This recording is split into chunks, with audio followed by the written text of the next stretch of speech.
Mom, Dad, Grandma. It was supposed to be a perfect Saturday morning. Okay, kids, let's have fun today. What do you think? Yes! Get those shoes on, champ. The animals are waiting. Okay, let's go. I don't want to miss the lions. Where is my... And then, in a flash, everything changed. I don't want to go anymore. I hate this.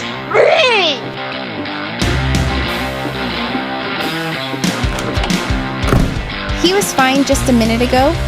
Why did he get so upset all of a sudden? If you're a parent, and this feels painfully familiar, you're not alone. If parenting your child sometimes feels like a never-ending emotional roller coaster, you're not alone. You're not a bad parent, and your child is not broken. Let me explain this. Some children just feel things more deeply. They react more strongly. They need more support when things go wrong. And I would like just to clarify, this is not about discipline or effort. It is about understanding your child's brain. In this video, you will learn how emotionality works and how to respond in ways that actually help. You'll see real families, real situations, and strategies that actually work, backed by science. You're not alone. And once you understand emotionality, everything changes.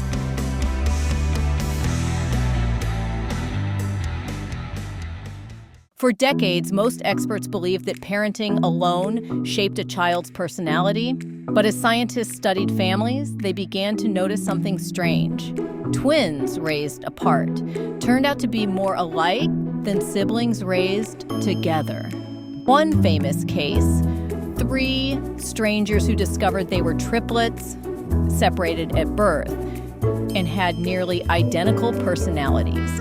But what they found was clear. Genes matter more than we ever imagined. One thing I should clarify is that there's no single gene for behavior, but genes do shape how our brains are wired.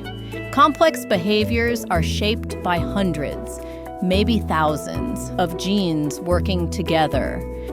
Children don't just react to their world, they shape it.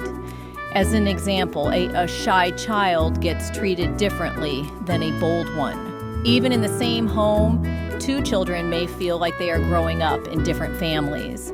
Children pull different responses from parents because of who they are.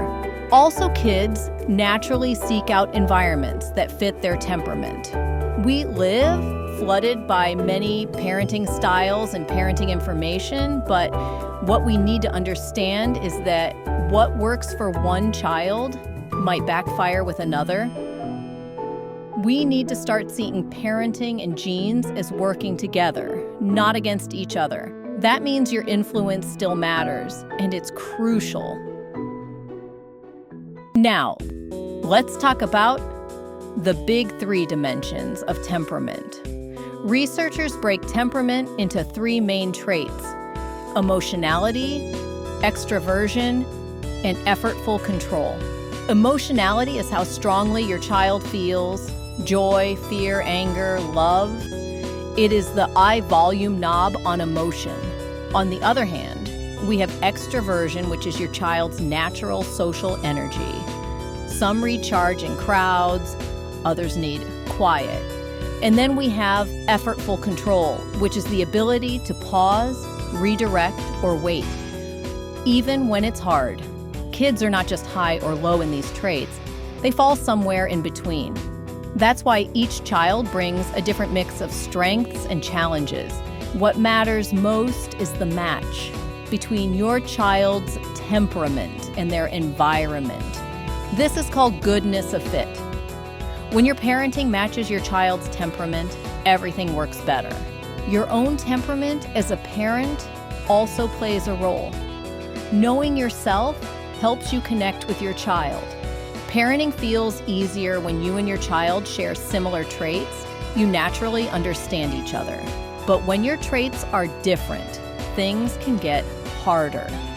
Goodness of fit means recognizing that mismatch and adjusting your parenting to support your child where they need. You cannot change your child's temperament, but you can change the way you support it. Now, let's explore emotionality in real life and what to do when it overwhelms your child. As we said, emotionality refers to how intensely your child experiences their feelings. It is not about defiance. It is not manipulation. It is a natural part of their temperament. Children high in emotionality feel things bigger and faster. These kids are not broken. They are just wired to feel more. For a child high in emotionality, a tiny frustration can feel like the end of the world. And once those feelings take over, it is hard to pull back. When emotion takes over, logic shuts down. This is not the time to reason. It is the time to connect. You can have two kids in the same situation, but have totally different reactions. You cannot just shift emotionality overnight, but you can shape your child's behavior over time. Understanding their temperament is the first step. If you are ready to learn how to shape your child's behavior in a way that actually works, keep watching. It often starts like this, a public meltdown and everyone staring. Other parents may offer looks or advice you didn't ask for. You start wondering if maybe it is your fault, so you try to get tougher, to take control. But kids high in emotionality do not respond well to punishment. It doesn't teach them to calm down, it just adds fuel to the fire. You feel stuck, you want to help your child, but nothing seems to work. So you start searching for answers quietly when the house is still. You start wondering, what if the problem is not the child? What if it is the strategy? What high emotionality kids need is not harsher discipline. They need calm, consistent guidance that teaches them how to manage those big feelings. Changing your approach doesn't mean giving in. It means tuning in. Parenting a high M child is harder, and needing help doesn't make you a bad parent. In the next section, we will explore what actually works and how to parent with your child's emotional wiring in mind. So, what does actually work to shape behavior, especially for kids who feel big? Punishment might stop behavior in the moment, but it doesn't create new habits. What truly shapes behavior is reward, positive reinforcement done consistently.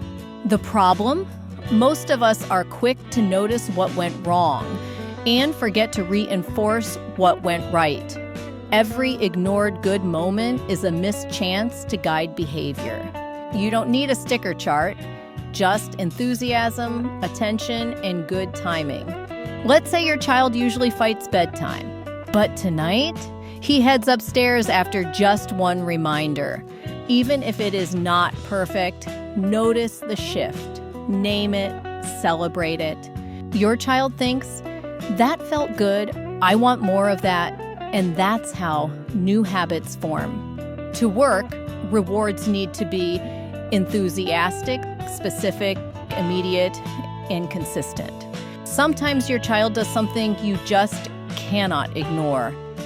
And that's when consequences come in. But to actually work, they need to be calm, consistent, and clearly tied to the behavior. Consequences work best when they feel fair and predictable.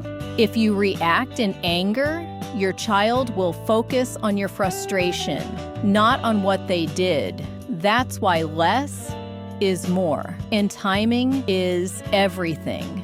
Yelling might feel powerful in the moment, but it teaches fear, not self-regulation. Behavior change takes repetition, not intensity. You may need to reward a behavior for weeks, even months, before it sticks. But once it becomes part of the routine, you can phase out the rewards and the good habit will stay. And yes, there will still be resistance. That's normal. These changes don't happen overnight. Take baby steps, focus on what matters most. Your child is not trying to be difficult. They're learning new skills. It takes time. High emotionality kids are not misbehaving to push your buttons. They're struggling with big feelings they don't know how to manage. That's why your response matters. They don't need more punishment. They need your help building the skills they don't yet have. And that's how we shape behavior, not with fear or force, but with trust, structure, and repeated encouragement.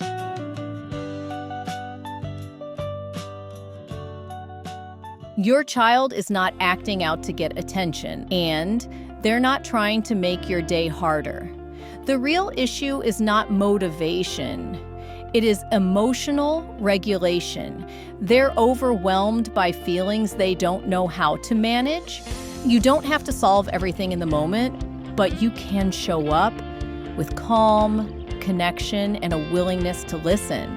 High M kids don't choose to get overwhelmed. Something is triggering their frustration or fear. Your job is to figure it out together.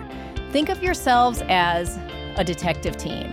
Some common triggers, changes in plans, like not going to the park because it's raining, or having to wait and deal with uncertainty, like not knowing if the weather will let you go tomorrow.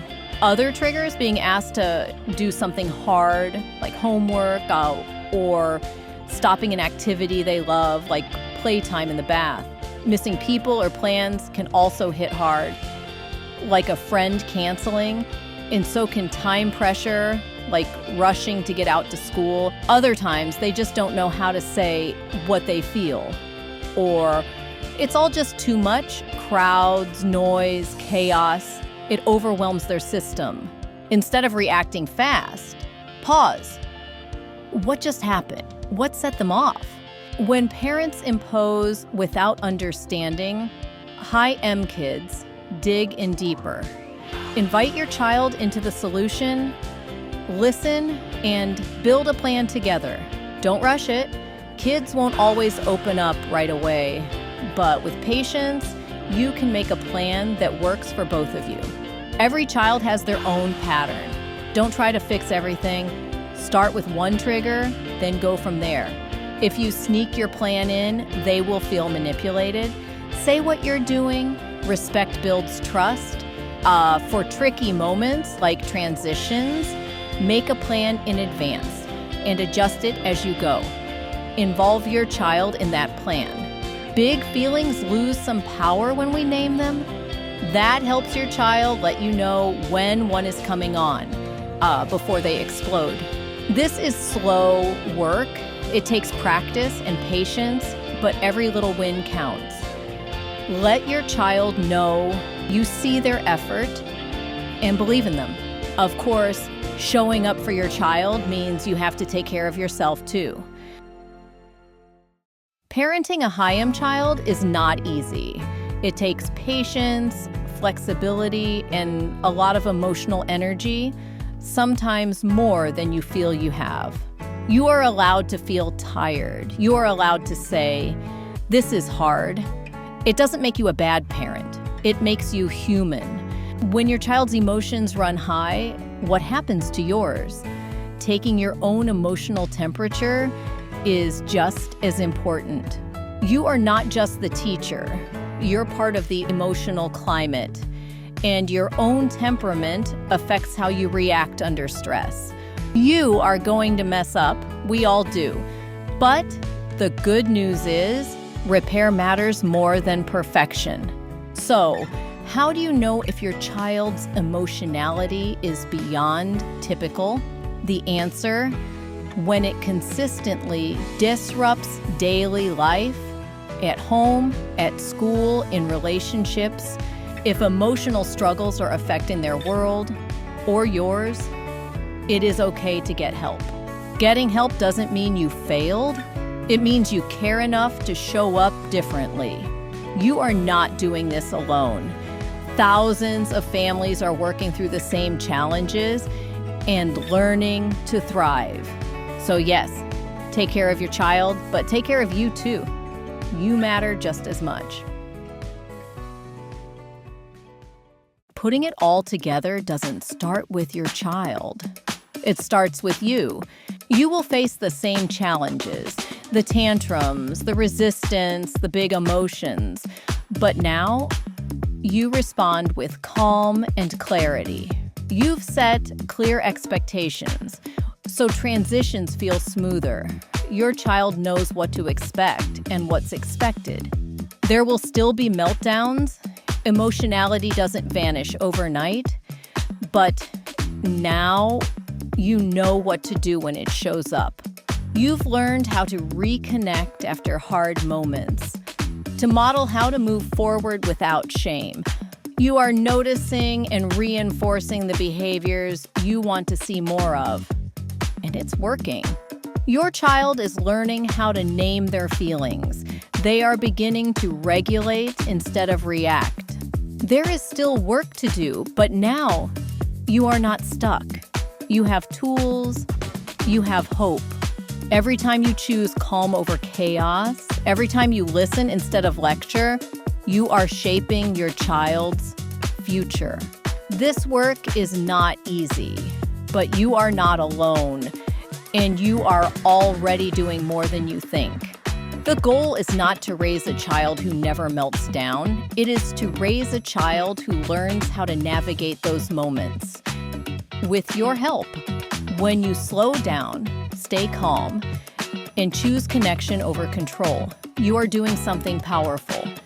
You are helping your child become who they are meant to be. Your child doesn't need a perfect parent. They just need you. Calm, present, and trying, that is more than enough. This video is based on The Child Code by Dr. Danielle Dick, a groundbreaking book every parent should read. Danielle Dick is a world-renowned psychologist and researcher in child development and genetics. Her work is changing how we raise kids and how we understand ourselves.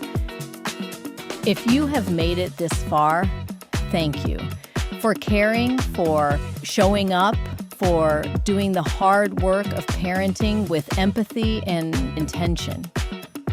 If this video helped you, please leave a like, subscribe to the channel, and share your story in the comments. Let's grow a community where parenting is science-informed and heart-led.